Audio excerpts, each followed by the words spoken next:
बिस्मिल्लाहिर्रहमानिर्रहीम। अस्सलाम वालेकुम दोस्तों, मेरा नाम वारिस महमूद है और आप दोस्त मेरा यूट्यूब चैनल और फेसबुक पेज देख रहे हैं। दोस्तों, वीडियो शुरू करने से पहले एक छोटी सी आजिज़ाना सी गुजारिश है कि अगर आप नए हैं तो चैनल को सब्सक्राइब ज़रूर कीजिएगा और फेसबुक पेज को फॉलो ज़रूर कीजिएगा ताकि आने वाली हर वीडियो आप दोस्तों तक बआसानी पहुंच सके और आप उससे फ़ायदा हासिल कर सकें।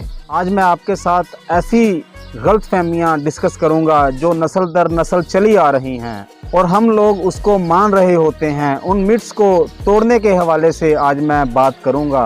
पहली मिथ, हमारे अक्सर ये कहा जाता है जी कि आपने तरबूज खा के ऊपर से पानी पी लिया तो आपको हैज़ा हो जाएगा। अगर आप गौर से देखें तो तरबूज के अंदर 80% से ज़्यादा होता ही पानी है, बल्कि इससे भी ज़्यादा पानी होता है। तो पानी के ऊपर अगर आप पानी पी लेंगे तो उससे कैसे हैज़ा हो जाएगा। हैज़ा एक ख़ास जरासीम होता है, हैज़े वाला जरासीम, जो अगर आपकी बॉडी में चला जाए तो उसके बाद आपको हैज़ा होगा। वरना तरबूज के बाद आप पानी पिएं, तरबूज के बाद आप लस्सी पिएं, आपको हैज़ा कभी नहीं होगा।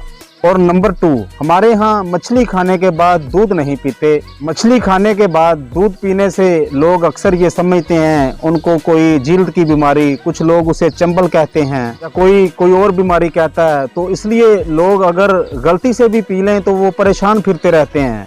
अक्सर लोगों को देखा है कि अगर वो पी लें तो उनको क्या आ जाती है, उल्टी कर देते हैं वो। तो ये मैं आपको बता दूं, ये बिल्कुल ही गलत मिथ है, ऐसी कोई बात नहीं है। अगर ऐसा होता तो बांग्लादेश में तो लोग बिल्कुल ही दूध ना पीते, जिधर बहुत ज़्यादा मछली खाई जाती है। और ये इन्फॉर्मेशन मैंने डॉक्टर खालिद जमील साहब हैं, उनकी वीडियो देखी थी, उन्होंने ये इन्फॉर्मेशन दी और मैंने सोचा कि मैं आप दोस्तों के साथ भी इसको शेयर करूं।